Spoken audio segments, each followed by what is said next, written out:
How are you? Really? Welcome, beautiful minds, to Mind Window. We're a space dedicated to asking the big why questions about life, digging deep to uncover the core truths that shape our experiences. Today, we're going to explore a question that touches every single one of us, a quiet thought that might be hiding in the deepest corner of your heart. It's a journey into the self, so stay with me until the very end, because what we uncover might just surprise you. So let me ask you, how old are you this year? It's a tricky question, isn't it? The truth is, not everyone wants to hear it. In many cultures, asking someone's age is a taboo. It can feel impolite, especially when directed at a woman. There's a beautiful sentiment that a woman's spirit often stays forever in the vibrant bloom of her mid-20s. So let's rephrase the question. How much of your life have you truly lived? It seems like there's a script for life, doesn't it? We're born, we grow up, go to school, graduate, get a job, start a family, have kids, grow old, and then it's over. We all walk through these same general stages. No one escapes this cycle. But here's the thing, how we experience each chapter is profoundly different. Some people have truly lived, while so many others have merely existed. In the incredible film Howl's Moving Castle, a young woman named Sophie is cursed by a witch and transformed into a wrinkled, stooped old lady. But what's fascinating is that beyond her physical appearance, nothing else changes. Her clothes, her personality, the way she speaks, it's all still Sophie. At first, of course, she's horrified and heartbroken. But after a short while, something shifts. She begins to accept her new form, even finding a sense of comfort in it. She even finds a silver lining, feeling lucky that her favorite dress still fits her elderly body. Suddenly, she's free. She no longer has to worry about her appearance, no longer has to feel self-conscious or fear the judgment in other people's eyes. She finally has time for herself, time to sit and enjoy a quiet cup of afternoon tea, to watch the sunset paint the sky. These were peaceful moments she rarely allowed herself to experience in her youth. From the very beginning, Sophie's youthful appearance was just a shell covering a soul that was already weary and old. She saw herself as an ordinary, plain girl. In a room bursting with the vibrant colors of the hats she crafted, Sophie herself was a muted whisper, dressed in a pale dress and a simple hat. She carried a heavy weight of insecurity, especially next to her beautiful, radiant sister and mother who were adored by so many. She just quietly went about her days, a lonely figure in her small room, living a life that felt dull and stuck.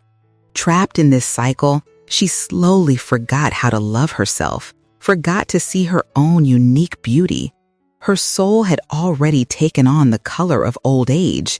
In a strange, fateful way, the curse simply made her outside match the old soul that was hiding deep within.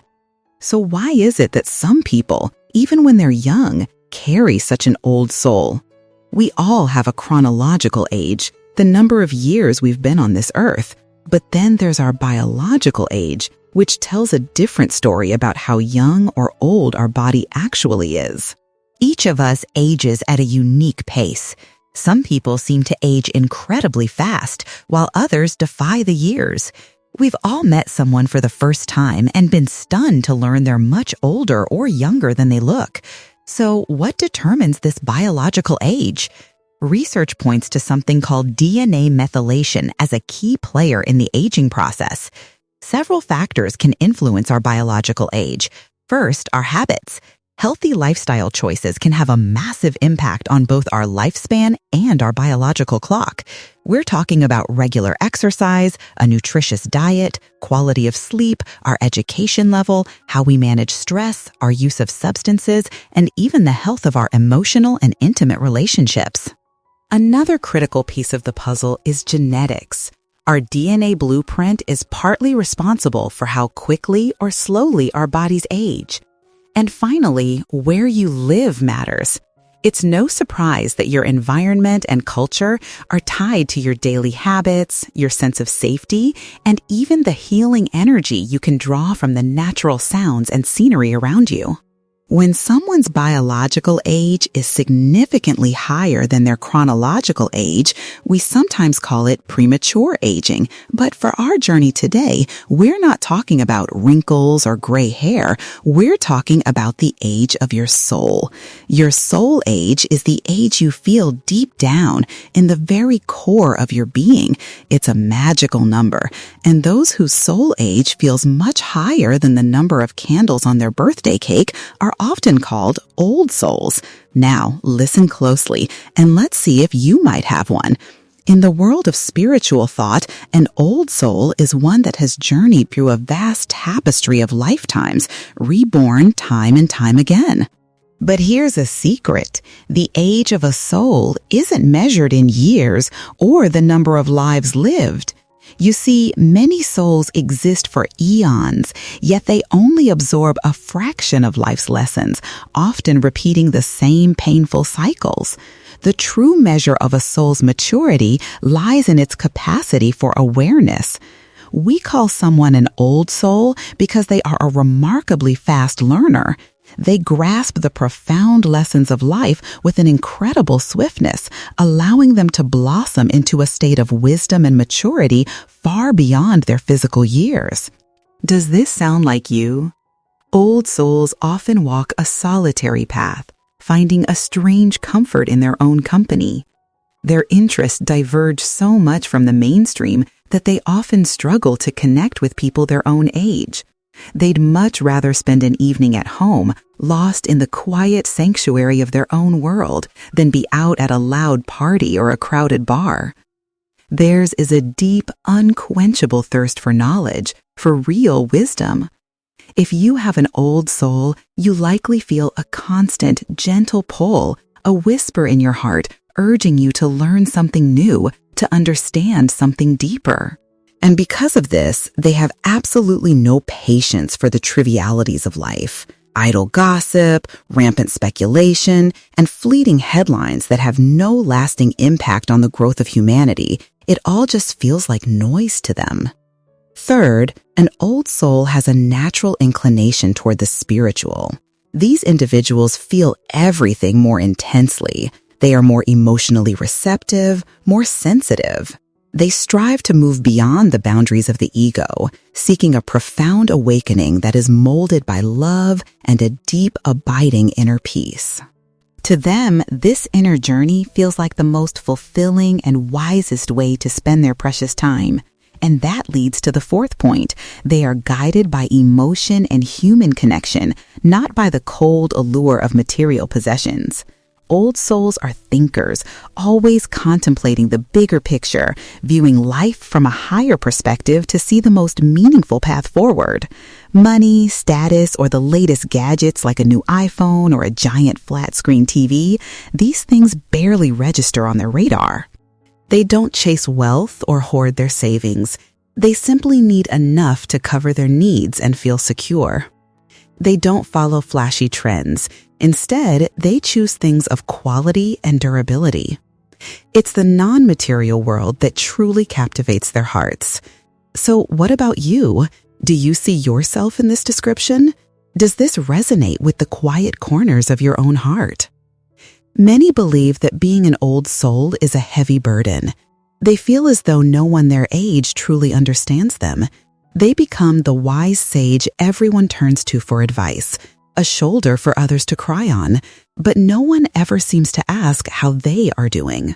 They experience the full spectrum of existence so much more deeply, including the sharp edges of sorrow, fear, and anxiety. This can lead to a profound sense of suffering, an awareness of their own limitations, and an exhaustion that comes from constantly trying to carry the weight of it all. So, what is the way out? If you feel exhausted by being an old soul, it's a sign that your consciousness hasn't yet fully matured. The entire problem can be distilled into 2 words: ego clinging. It's a concept from Eastern philosophy, that describes our instinctive, stubborn attachment to our own limited perception of self. This clinging makes us hold on to our flawed beliefs, refusing to change, refusing to see a different way. It's the very reason why so many people feel old and jaded while they're still young, becoming rigid in their thinking and unable to embrace the full, vibrant beauty of life. When I was 20, my heart was shattered by my first love. The pain was absolute, all-consuming. I was trapped in a loop, endlessly asking myself why they didn't love me anymore. My ego clinging was so strong, I could only focus on how I had been wronged, how I had been hurt, and then I would turn that pain inward, telling myself I wasn't good enough. But now, if I experience the pain of a breakup, even as my heart aches, my rational mind gently reminds me that the real reason was simply incompatibility, a fundamental difference in how we see the world and what we want from a partner. In that moment of suffering, I can see the gap between my feelings and my thoughts. And in that gap, I have a choice. I can acknowledge that this suffocating anxiety is a story I'm telling myself. And if you just try to shift your perspective, even slightly, to feel the situation in a new way, you will realize something incredible. You hold the power to change how you feel anytime you truly want to. Ultimately, there's nothing wrong with being an old soul. The key is to embrace it, to love it, and to use its unique strengths to discover a life of true freedom. It makes me think of Sophie from the film Howl's Moving Castle. Even before the spell was cast, Sophie lived a quiet, withdrawn life, carrying the heart of an old woman within her young body. In a strange way, the curse was a gift. It finally made her physical appearance match the age she had always felt on the inside. By accepting it, by embracing her elderly form, she began to open her heart in a way she never had before, nurturing a new and vibrant spirit. She faced it head-on and stopped running. All the insecurities she had hidden for so long were now out in the open for the world to see, and suddenly there was nothing left to hide. Perhaps the greatest benefit of growing old is that you simply stop being afraid. It was only when she was freed from her fear that Sophie became truly brave, capable of doing the most extraordinary things. So, the task for us is to face that feeling of oldness within ourselves, to accept it so that we can truly live and finally enjoy the profound peace of a wide-open, windswept meadow. Sophie found a reason for her heart to beat strongly again, to fill with a passion she never knew she had, and in that moment the curse was broken. She could finally experience her own youth, because it's a young heart, a truly vibrant heart that keeps a person forever young. The heart can feel like such a heavy burden, but within so many of us lies the courage to change it, to transform it for the better. If this story resonated with you, please show your support by liking this video and subscribing to Mind Window. Share it with someone who might need to hear this message today. We would love for you to continue the conversation in the comments below. What does having an old soul mean to you? Thank you for watching.